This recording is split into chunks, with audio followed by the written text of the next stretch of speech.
Howdy guys, Kirk and family here with Kirk, Giordano Plastering.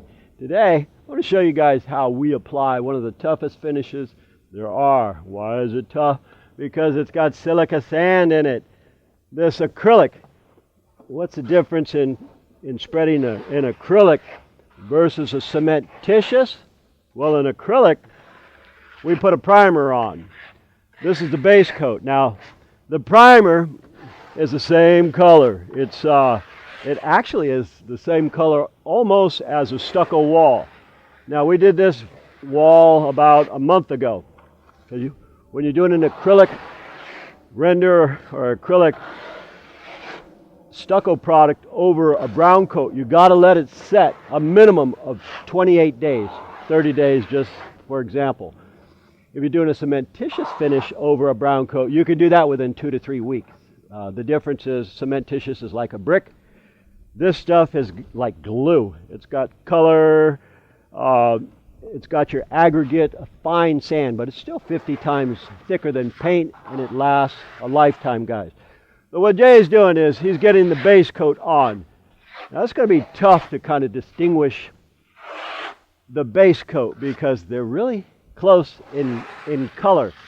But when this base coat dries, it's going to match, or it's going to darken, whereas cementitious finishes we put on dry, they often become much lighter. Anyway, Jay's applying that. What we need, guys, are brand new floats, because with this particular fine finish, you really you need a brand new float. You need perfect walls. We came here yesterday and we applied some caulking in some of the cracks. We also applied the primer. Why do I use primer? Well, most of these acrylics come with their own primers, like BMI, the Drive It, the Synergies, the Carsons, and on and on. They all come with their own primers. I'm using primer because right now it's about 90 degrees and it's somewhat cloudy. So these walls are absorbing. I'm yammering and bull and rambling on because I know what I'm doing. Now, what I have done too is I'm missing these walls just a little. Hey, Dan? Dan?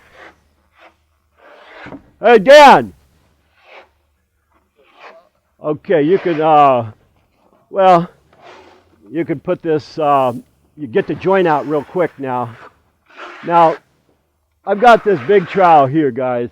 Now, the only reason I'm bringing the big trowel is sometimes just to pull out a joint.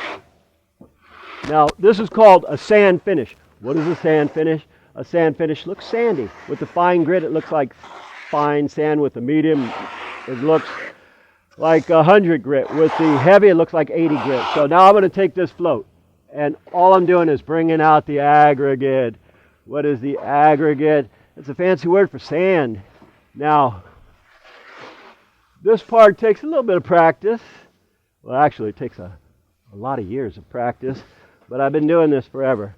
And what I'm doing is I'm bringing the sand out because that's why they call it a sand finish. Now Jay's putting on the first coat. I'm technically bringing out the sand, and Dan's going to start right here and get this joint out. If it wasn't so hot, I wouldn't wet the walls down. And actually, guys, a lot of people don't use a primer, but when I apply an acrylic, I always do because you're supposed to. They won't warranty it if something ever happens if you don't use their primer. I've never had anything happen, but I like to follow the rules. Okay, so because we have this 4-footer in the way, Dan, you can just get the joint out right here. That way we're getting ready to... One more. Almost there. Move that back a bit, Dan. Move all that stuff back just a hair. Cool, man. All right. So, moving on here, guys. It's just a simple procedure. In the UK, you guys call this rendering. In the US, we call it plastering. You say tomato, we say tomato. You call, I'm waiting for Dan, or for Jay to move on, But in the UK, where all this plastering originated, they call these Band-Aids plasters. They call aluminium, bonnet boot, we call them trunk, and a hood for a car, so it's just different terminology, guys. Different terminology means the same thing, but the UK is where a lot of the plasters, limes originated. We just kind of started here in the last 200 years. They've been doing it there for about, 7,000. And that's with the churches, the Great Wall of China, all the castles over there, you name it.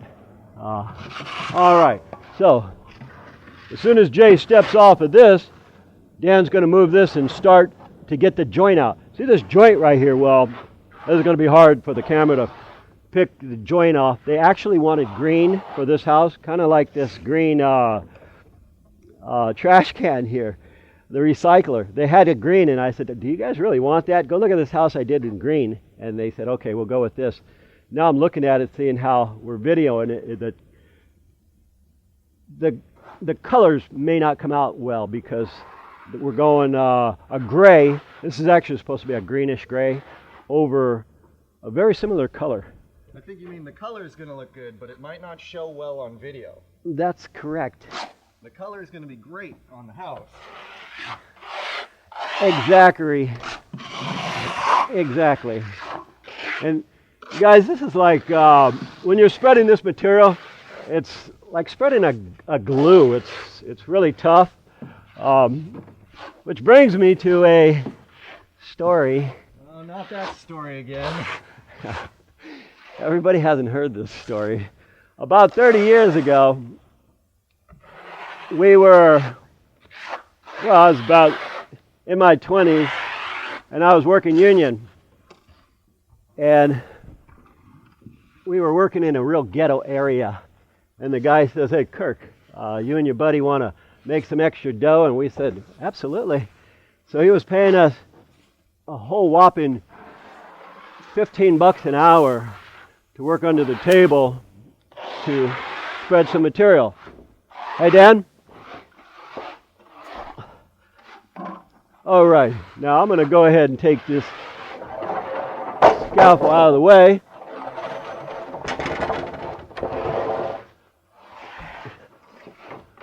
Go ahead and start spreading this, Dan.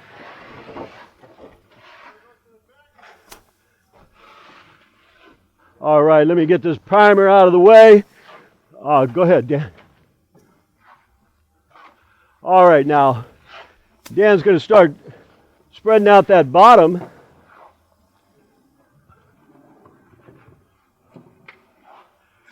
While Jay finishes the top. And so we're kind of working together on this.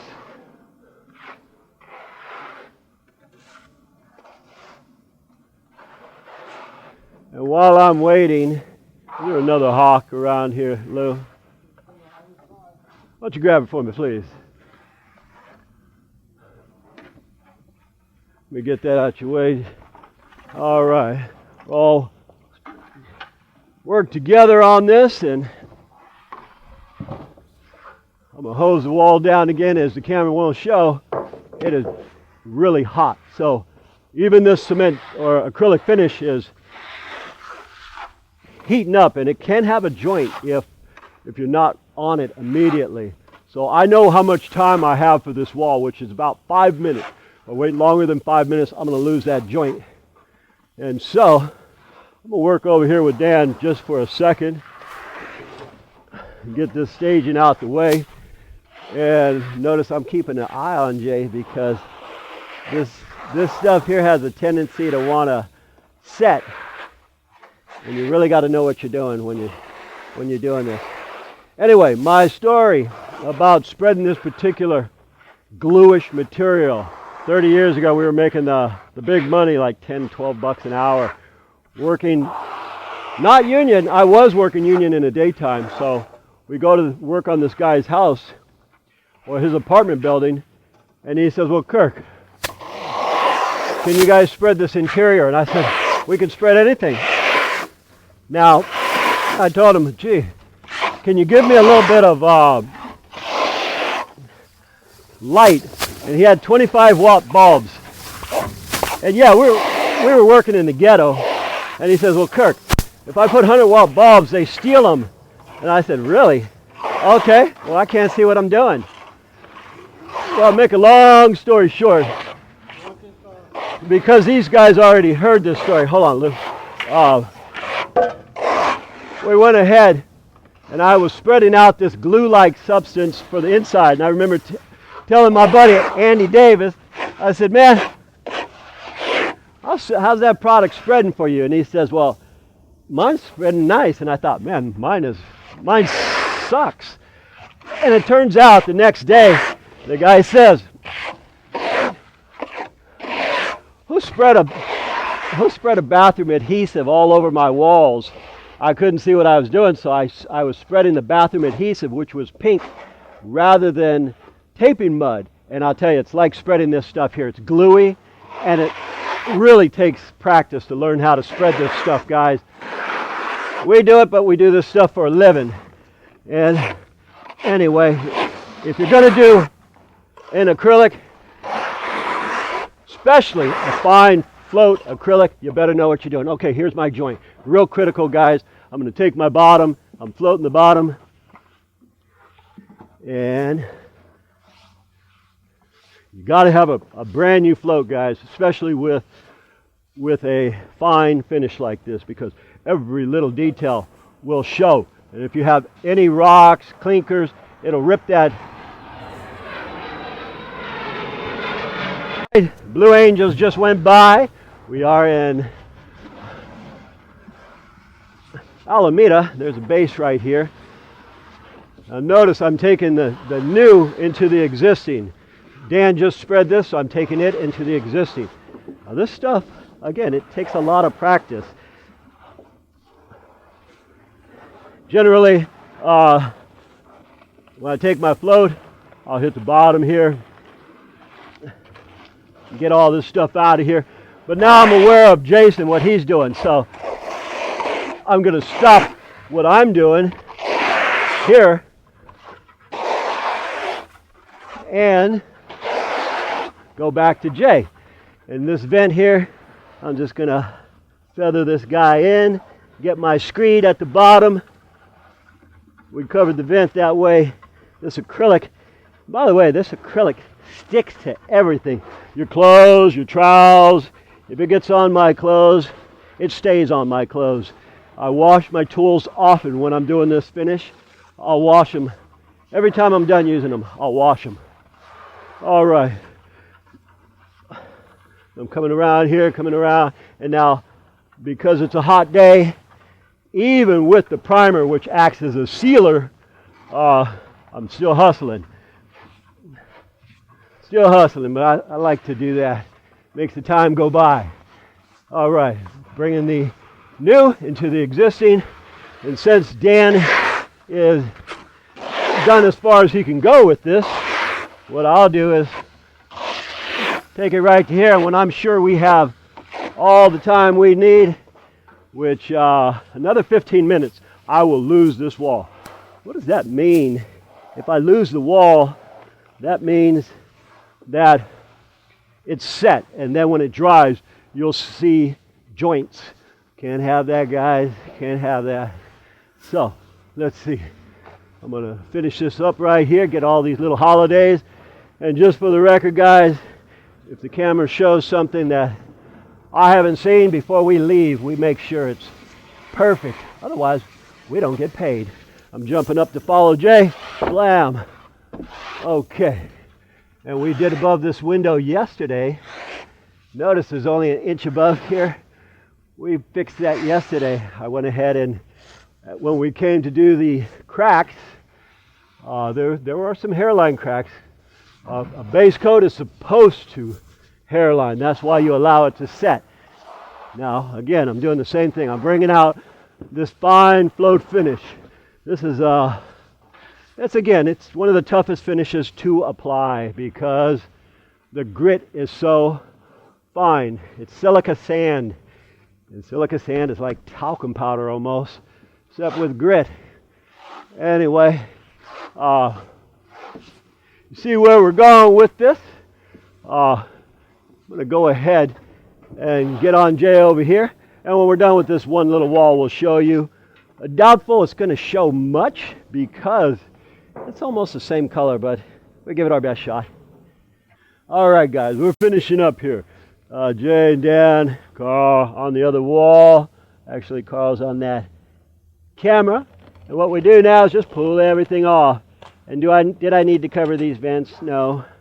But since they're done, that's no worries. That's actually even better. And what I do now is once we remove it, clean up after it. And if you see any holidays, you've got minutes only to remove everything, because once this sets, and one thing I don't show is here's a bucket of water. I'm pulling out the aggregate, but I'm not dipping this in that water too much. Why? Because if I dip it in the water, you're going to see streaks all over this wall. And now for the absolute conclusion. Let's see.